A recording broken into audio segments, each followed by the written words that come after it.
dia para você, eu sou Júnior Moreira, este é o Conversa de Redação e comigo aqui para debater os principais temas do dia, eu tenho os jornalistas Eduardo Costa, Marcelo da Fonseca e William Travassos. Olha, e a gente começa falando de corrupção. O Brasil caiu 10 posições em um ranking que mede a percepção sobre corrupção.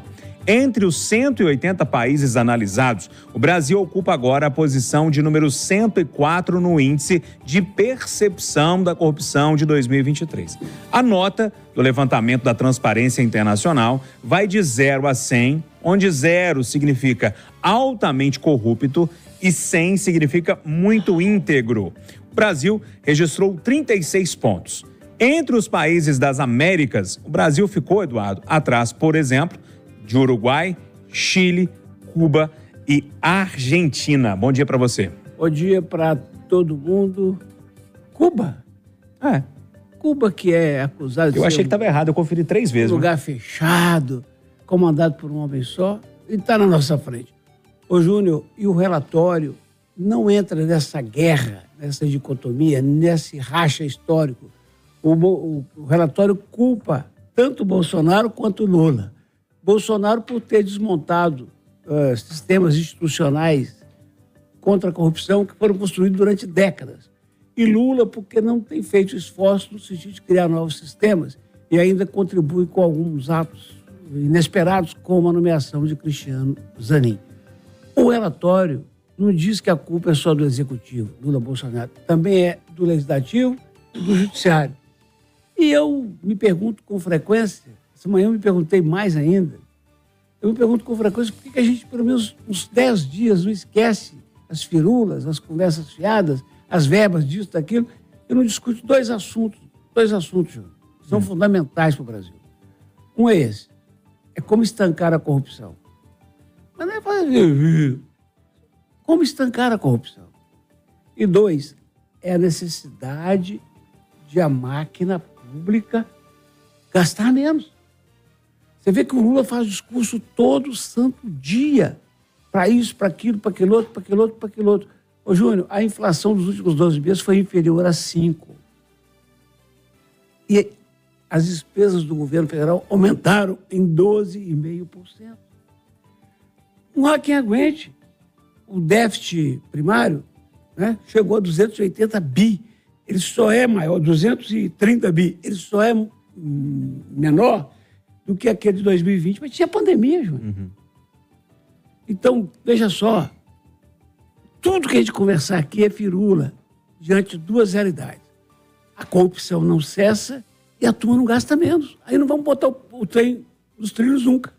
Ô Marcelo, para a Transparência Internacional, o Eduardo já citava isso, en passant aí, o Brasil falhou, e aí palavras da Transparência Internacional, tá? Falhou na reconstrução do pilar político de controle da corrupção, isso em 2023, mas para introduzir essa crítica ao governo Lula, né, em 2023, o relatório da entidade cita também o governo do ex-presidente Jair Bolsonaro, que, segundo, mais uma vez, a Transparência Internacional, foi um retrocesso no combate à corrupção do país. Ou seja, um desmontou e o outro não conseguiu montar. Seria basicamente isso. Bom dia para você. Bom dia, Júnior. Bom dia, amigos do Conversa. Bom dia a todos os ouvintes. Ô, Júnior, não existe nenhum governo que vai chegar e de uma hora para outra vai acabar com a corrupção, né, como se fosse com uma varinha de mágica, né, para mudar o Brasil de uma hora para outra.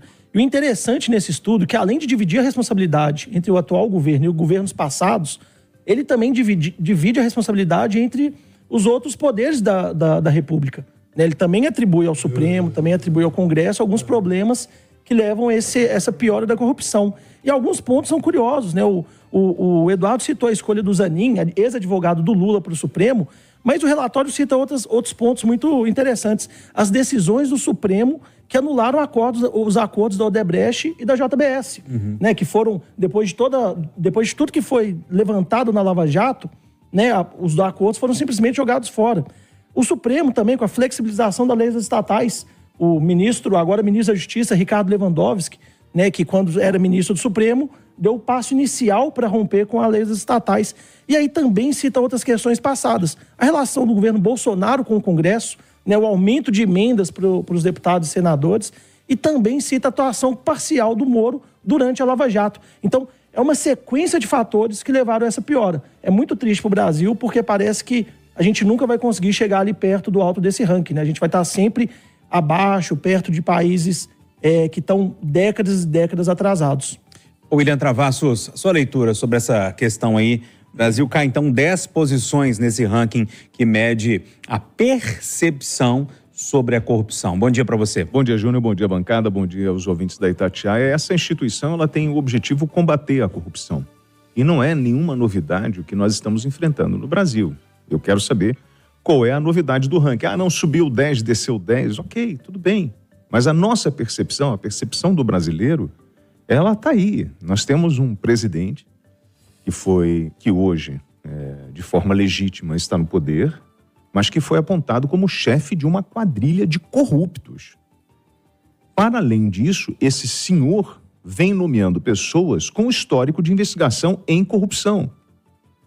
E aí, essa transferência de responsabilidade, não sei se a gente vai conseguir falar hoje sobre o rombo nas contas, mas como o Eduardo puxou, né, esse rombo de 230 bilhões de reais, que o governo atual coloca parte dessa responsabilidade na administração do Bolsonaro, mas fato é que o país não conseguiu apertar o cinto, não conseguiu economizar. Mas sabe por que não faz isso?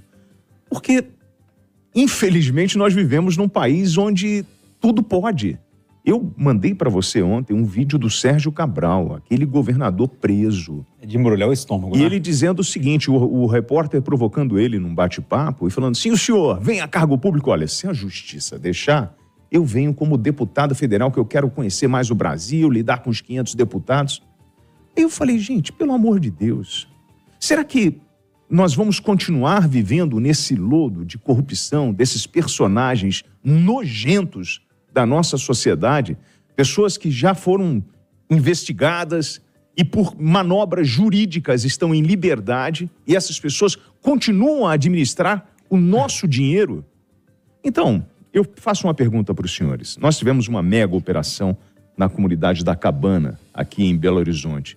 Eu pergunto aos senhores, os senhores acreditam que hoje o tráfico de drogas, ele está vendendo cocaína e maconha na Cabana?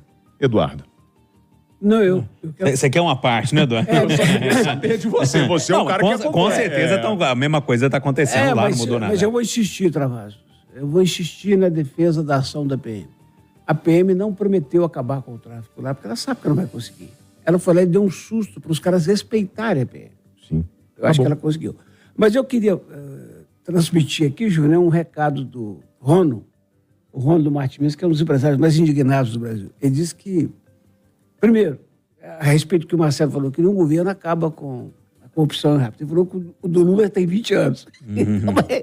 Mas o que ele queria dizer mesmo, Júnior, é que quando o Haddad transfere para o Bolsonaro essa culpa pelo pagamento dos precatórios, ele lembra que esses precatórios não são de 2 anos atrás. E é verdade, né?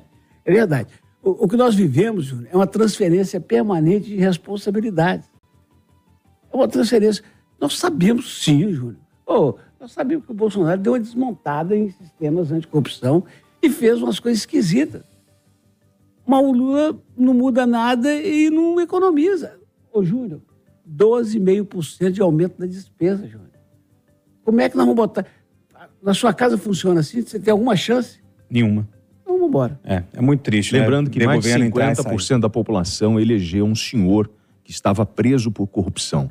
E por uma questão administrativa, esse processo não acabou. Ô, Júnior, mas só também uma parte. Eu acho que a gente pode cobrar muito do presidente Lula, sim. Ele tem responsabilidade.